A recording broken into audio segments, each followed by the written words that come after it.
Hello, dear students. I am your English teacher Rakesh Suthar from Ambuja Public School.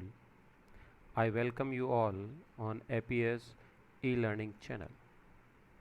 Today I am here with a poem from class 8th Honeydew book.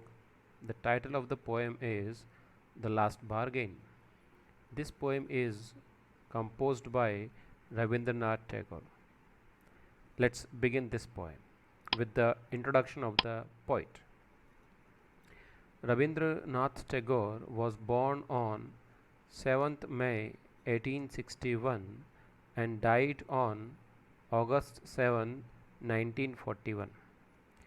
He was given a title or a nickname Gurudev. He was a Bengali poet, writer, music composer, and painter from the Indian subcontinent.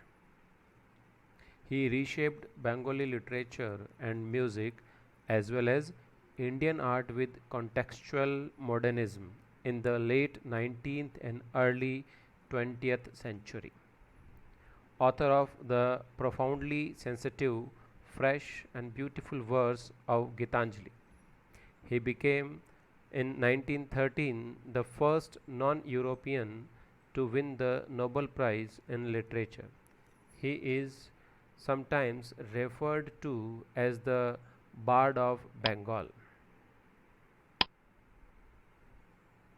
The central idea of the poem, The Last Bargain, is before we jump into the central idea, let's talk about what is last bargain. What is a bargain basically? A bargain is an agreement in which both parties promise to do something for each other. Someone is looking for work, waiting to be hired. He strikes a bargain but thinks of it worthless. So basically, bargain means it's an agreement. It has some terms and conditions where two parties are ready to follow those conditions. So here in this poem, there is a person who was in search of someone to hire him. So whenever he met someone, he had a bargain with that person, and if he feels that this bargain is fruitful, so he was ready to work, otherwise he would move further. So in this way, he struck bargains, but he found those bargains worthless. He tries twice again, but does not like either. It means so three times he tried when he felt that his bargains are worthless. At long last, in the last deal, when he is enlisted to no end whatever, he is cheerful as at no other time. What is the bargain and why is it the best? So, in this entire poem, the leading character had four bargains. Out of these four, three times he found the bargains worthless, but the last one, where he found himself cheerful, the happiest of all the situation. So, this is a question for us to find out what was that bargain and what was best in that bargain. Let's have summary of this poem. One morning, speaker was walking on the stone paved road and asking out to hire him. So the speaker, here the poet is not in the leading character, the speaker, which is obviously not a poet, but he is speaking. So he is walking on a stone paved. Stone paved means the road which has fixed stones on it. So he was walking on that road and he was asking, he was calling out someone to hire him. Firstly, a king came near him and told that he would hire him with his power, but his power counted for nothing, so he disliked his agreement. So, first of all, the man met a king, and the king tried to hire him with his power, which the speaker found worthless and he declined the bargain. During midday, an old man came with gold coins and said that he would hire with money, but the speaker rejected all his money because money would soon be spent and money could not buy us everlasting happiness. So the speaker met the king in the morning time. Now, in the midday, in the noon time, he met with an old person. He was having money with him, and he offered that money to the speaker to hire him. But the speaker rejected the bargain. He rejected the deal.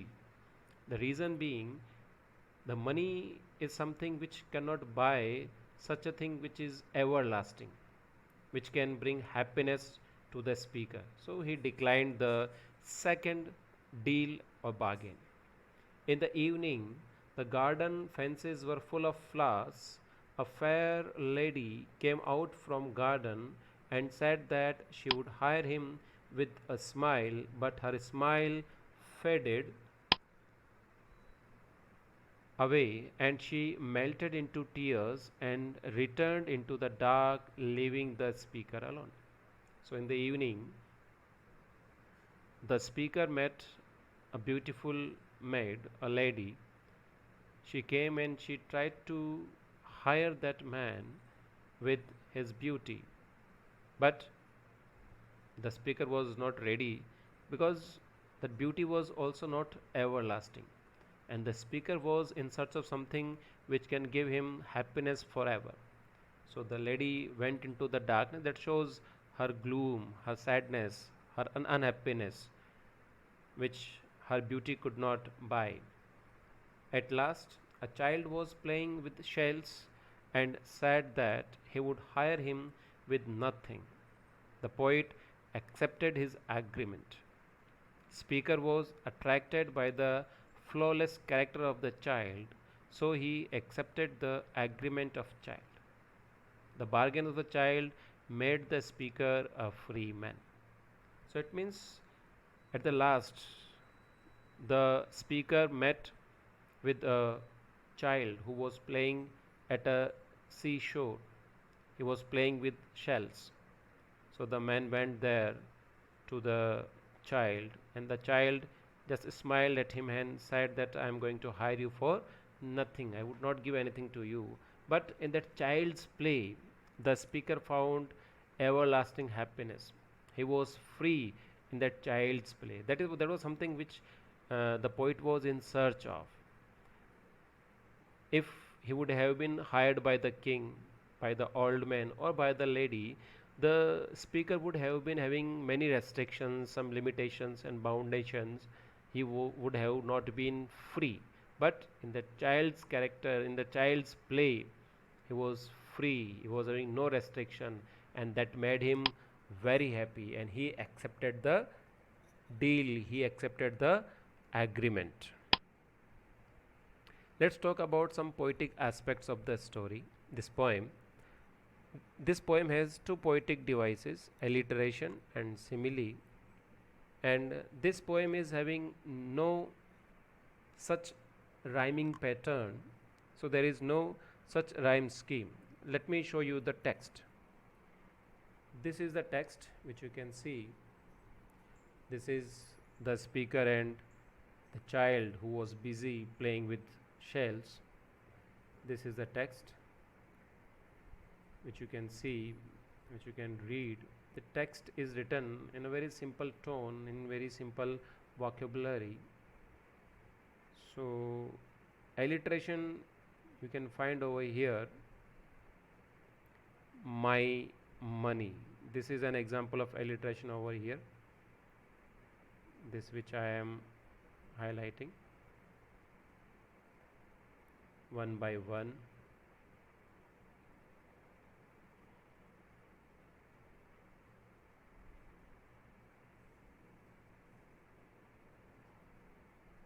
Seashells.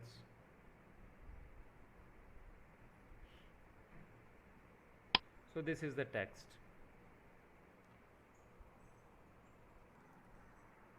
Let's move to the next part.